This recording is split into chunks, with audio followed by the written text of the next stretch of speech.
Olá! Começa agora mais um Assembleia em Debate.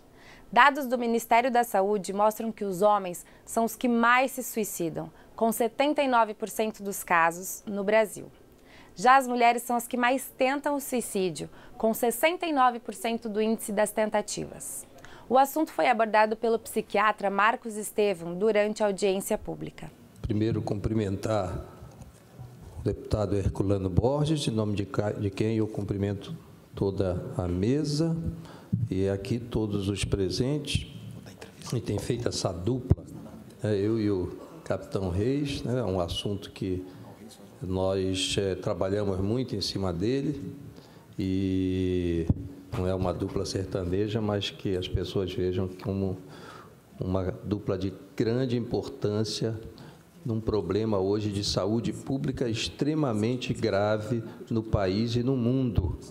Então, vamos tentar falar alguma coisa sobre esse problema grave. Fica muito fácil depois que o capitão Cabelão Reis já coloca as suas considerações, porque ele traz sempre coisas novas e é um estudioso, é um pesquisador e coisas muito importantes. E aí facilita, sim, o nosso trabalho.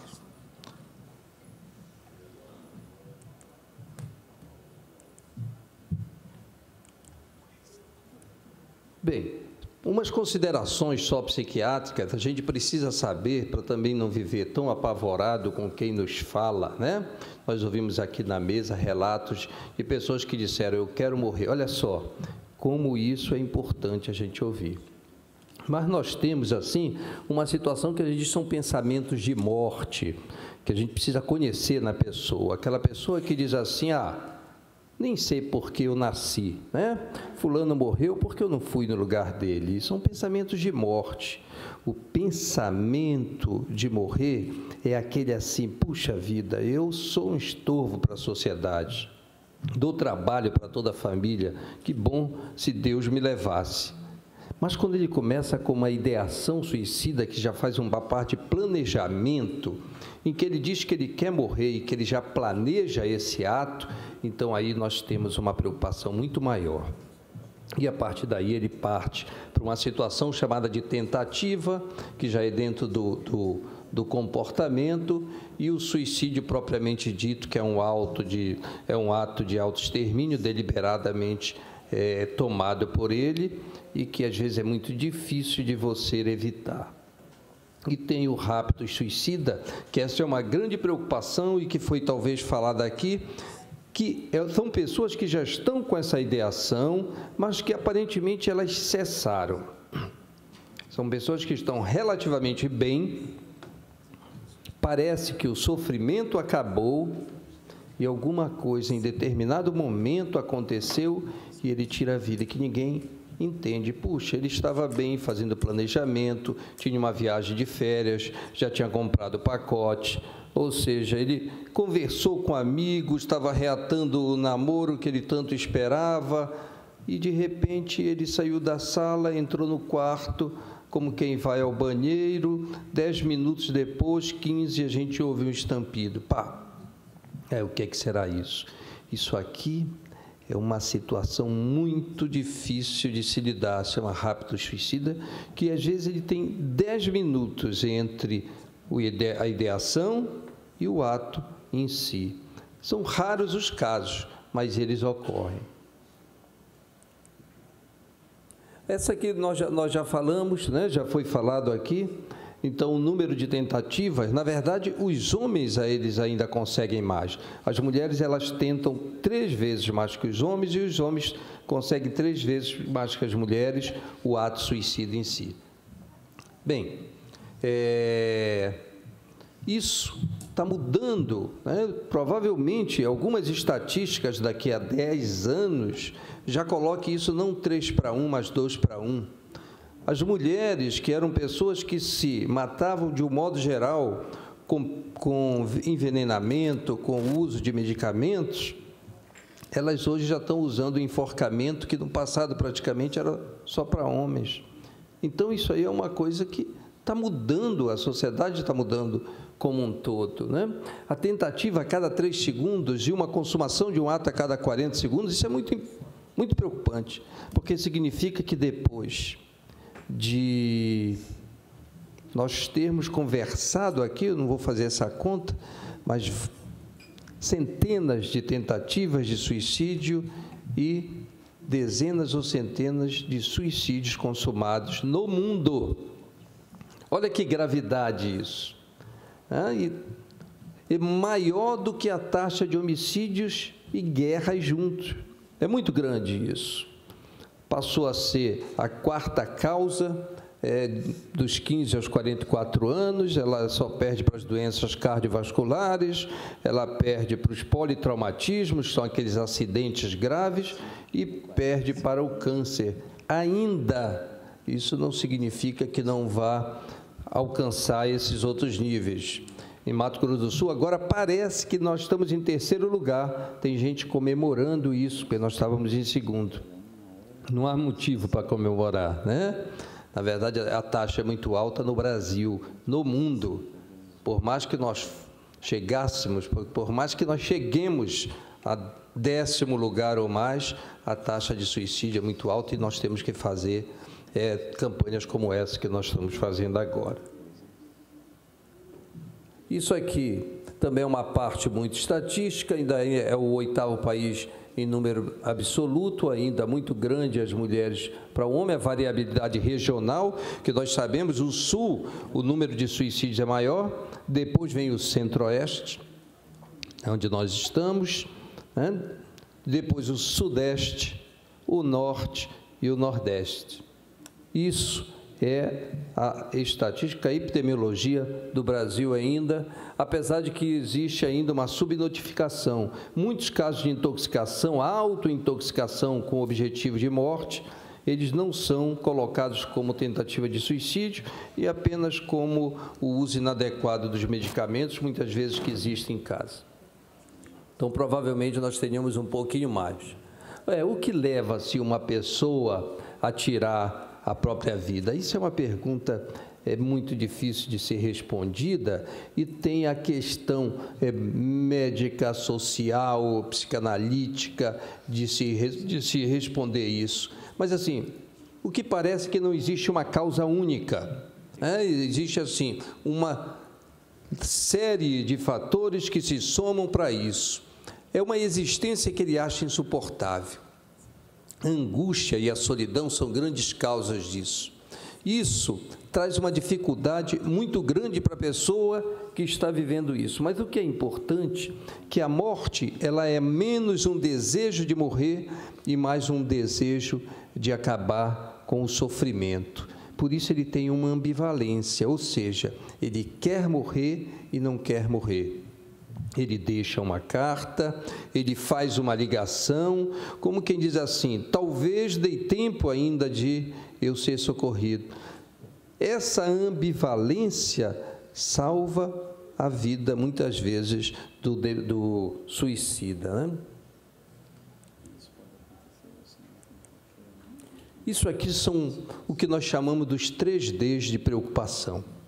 Nós precisamos ver isso. Todas as vezes que nós identificamos numa pessoa o desamparo, ela se sente desamparada, ela perde o amparo. Todas as vezes que isso acontece, nós já colocamos um asterisco de preocupação. Se junto com esse desamparo, ela perde a esperança no dia de amanhã, a esperança nas pessoas que não a entendem, que justificam a sua vida como uma vida boa. Minha filha, o que é que você está reclamando? Olha, eu não tinha sapato para ir para a escola, né? Eu não tinha passe para o ônibus, você tem tudo isso, eu tenho um carro à disposição. Assim que as pessoas falam, você treina isso, treina aquilo, faz dança, faz música, faz uma série de coisas, fala 1, 2, 3 línguas, é bonita, é saudável. A pessoa já não aguenta mais ouvir isso. Ela não aguenta mais ouvir isso, ela ouve isso de todo mundo. Ela queria só compartilhar a dor dela, diminuir aquele sofrimento. E quando ela perde a esperança, às vezes porque não está procurando a pessoa certa, isso aí fica muito sério quando ela chega e que a gente mostra que entende a dor dela e quer ver o que pode fazer junto com ela para diminuir isso. Mas se isso não acontece, ela vai chegar no terceiro D, no desespero. Então, quando ela tem o desamparo, a desesperança e o desespero, isso aí são fatores de grande preocupação em relação ao suicídio. E aí nós falamos dos sentimentos. Quando a pessoa tem os 3 Is, né, que ela acha uma situação intolerável, ou seja, ela não suporta mais viver aquilo. Intolerável. Ela não vê como escapar daquela situação, ela não acha saída. É algo inescapável. Assim que ela está vendo, ela fala, não tem mais o que fazer, eu não tolero essa dor e eu não tenho mais o que fazer, não existe saída.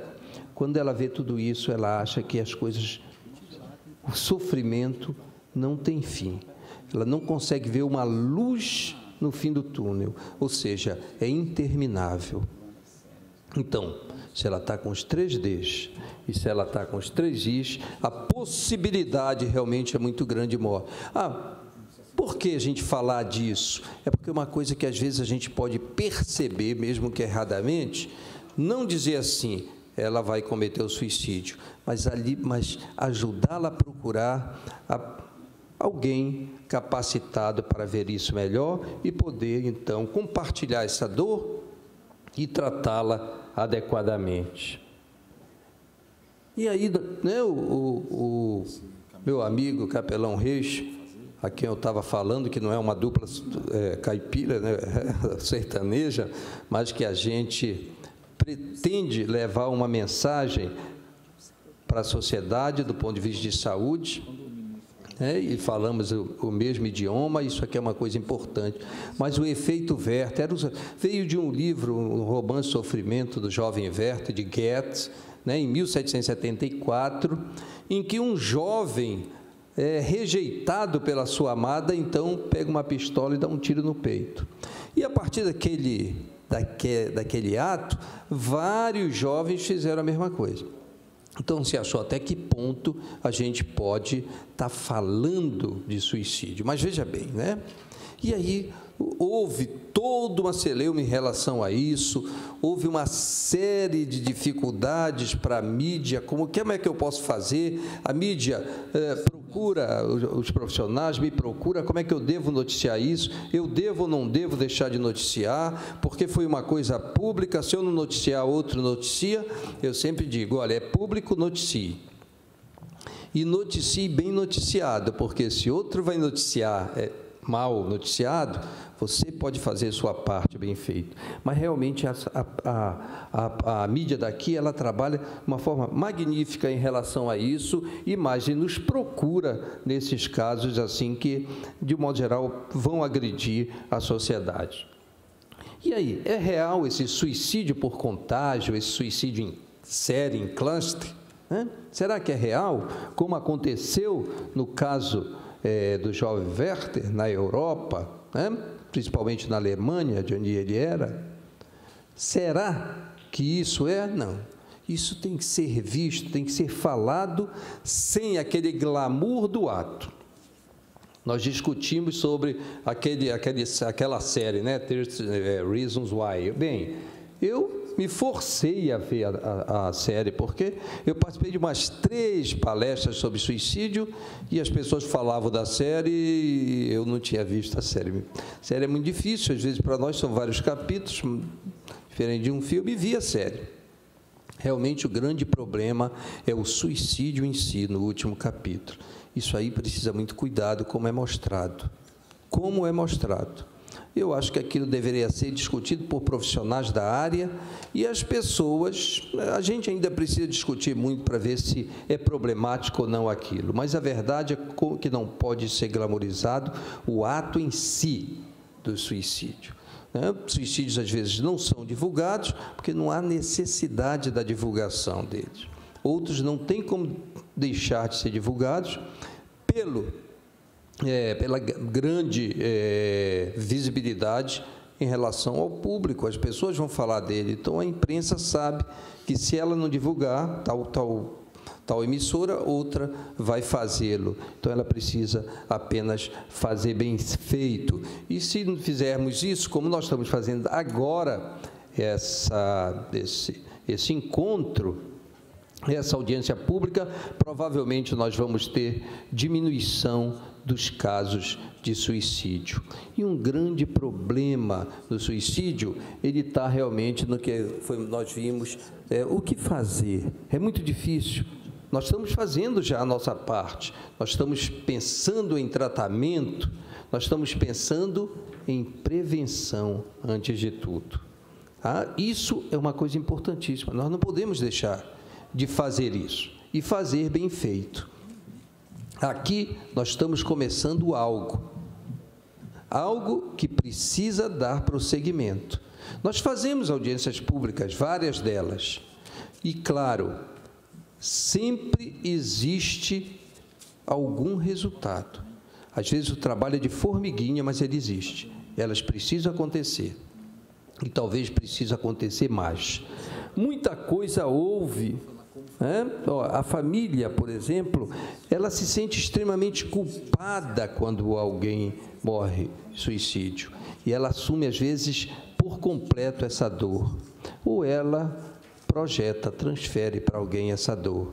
Ela transfere para uma namorada, para um amigo, para a sociedade, que ele não concorda com o sistema político ou coisa parecida, transfere para os profissionais de saúde que não conseguiram salvá-lo, e assim por diante. É uma transferência da dor, nós precisamos entender isso da família. E aí vem aquele trabalho de pós-venção, que foi já falado aqui, que várias pessoas, elas são atingidas por isso, e essas pessoas precisam ser trabalhadas. Isso é uma coisa que nós precisamos ver. E aí eu venho falar sobre a situação que colocou aqui o capelão Reis, da pessoa que foi tirada da caixa d'água, foi levada para o sistema público, para uma unidade de saúde, e de lá voltou e completou apenas. Ele disse assim: já subi, cheguei lá em cima, agora eu pulo. Nós já sabíamos disso, quando ele foi liberado, provavelmente 3 dias depois. Por que isso? Por causa de uma lei chamada antimanicomial, que eu chamo isso de uma lei criminosa, que aconteceu, veio desde um projeto do deputado Paulo Delgado, há muito tempo, foi mal compreendido através de uma lei 10.216, de abril de 2001, em que diz que o tratamento tem que ser prioritariamente ambulatorial e não exclusivamente, mas talvez por um desconhecimento gramatical, acharam que prioritariamente era exclusivamente, e nós perdemos 90 mil leitos hospitalares no Brasil, dos 120 mil leitos que tínhamos. Ora, muitos locais abomináveis de tratamento, esses deveriam ser excluídos ou obrigatoriamente melhorados, mas muitos locais bons de tratamento que foram também eliminados. Vamos mudar um pouquinho aqui de especialidade. Fulano está com uma crise de pressão alta e é levado no hospital local. Ele vai ser medicado, observado, pressão baixou, ele vai para casa. Esse é o normal. O tratamento dele é ambulatorial. Mas se ele está com uma dor no peito, chega lá e observa que é um infarto agudo do miocárdio, ele vai para casa? Vai morrer. Ele precisa ser internado. Provavelmente numa unidade de terapia intensiva, depois ele vai para uma unidade coronariana, ou semi-intensiva, depois para o leito hospitalar e depois para casa. É esse o trajeto do paciente, a trajetória do paciente em medicina. Por que a psiquiatria tem que ser diferente? Por que se acha que os hospitais teriam que ter tido esse fim? Porque um paciente, aqueles que têm seus pacientes, sejam eles suicidas ou apenas agressivos, delirantes, como os esquizofrênicos, que estão aí espalhados pelas ruas públicas, pouco se vê em Campo Grande, mas muito no norte, nordeste e no sudeste do país, ou então enchendo o nosso sistema presidiário, né, nosso sistema prisional, porque nós não temos leitos hospitalares, e nós dizemos isso, que humanamente nós não temos que ter leito hospitalar disponível para eles. Então, humanamente, nós temos que ter a rua e os presídios. Eu acho que isso são coisas que nós temos que ver. Para nós diminuirmos mais essas taxas, nós vamos ter que aumentar leitos hospitalares. Colocar leitos hospitalares nos hospitais gerais é uma realidade? É, alguns, mas nós temos que ter hospitais psiquiátricos. Porque eu quero ver, se nós colocarmos só leitos hospitalares, daqui a 10 anos, parturiente correndo, porque tem um paciente esquizofrênico atrás dela. Eu quero ver o hipertenso com uma crise hipertensiva, porque tem um paciente agitado ali no local.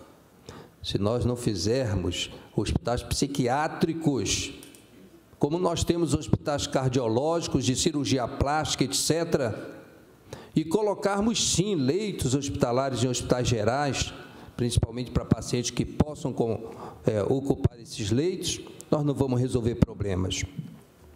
Enquanto nós ficarmos nessa lei antimanicomial, que, de uma forma irônica, tem como sigla Lei Antimanicomial, não precisa nem dizer, né? Lama. Enquanto nós continuarmos nessa lama, nós vamos perder mais pacientes ainda para o suicídio. Nós precisamos ver isso. Isso é uma coisa grave, criminosa com os nossos pacientes, com seus familiares que precisam de ajuda hospitalar e que não têm. Saibam que em Campo Grande nós temos mais leito hospitalar na rede privada, 90 e mais um pouquinho, acho que chegamos a 120 leitos, do que em todo o sistema público, e mais. O sistema público é só o Hospital Nosso Lar, que, se eu não me engano, são 30 leitos hoje, porque a Santa Casa fechou, mais um crime. Nós temos leitos no Hospital Rosa Pedrocian, só para dependente químico, se eu não me engano, 8 leitos, e leito nos CAPs. CAPs são excelentes, mas não são para internação hospitalar. Não são feitos para esse fim. Eles são aquela unidade, o hospital psiquiátrico é aquela terapia intensiva. Os CAPs, eles no máximo vão ser uma unidade coronariana, no máximo, antes do ambulatório. Então, são coisas que nós vamos precisar ver para diminuir essa taxa de suicídio. Tá? Então, eu espero que a gente pense em políticas públicas, que a gente leve essa audiência pública para funcionar realmente. Pensemos em melhorar a saúde mental no Estado e, quem sabe, possamos ser modelo para todo o Brasil. Já estamos fazendo isso na universidade, né, com o Capelão Reis, que já é um modelo para todo o Brasil, tenho certeza que vai ser seguido por outros estados, e assim, então, nós faremos justiça e saúde, e quem sabe consigamos diminuir essas taxas, que são 15% mais ou menos dos suicídios em pacientes deprimidos, e nós sabemos que muito mais pacientes hoje tentam suicídio, mas as manobras médicas mais avançadas de ressuscitação não permitem aumentar a taxa de suicídio, mas aumenta a taxa de tentativa, e que essas tentativas podem chegar ao êxito letal. Só depende de nós. Obrigado.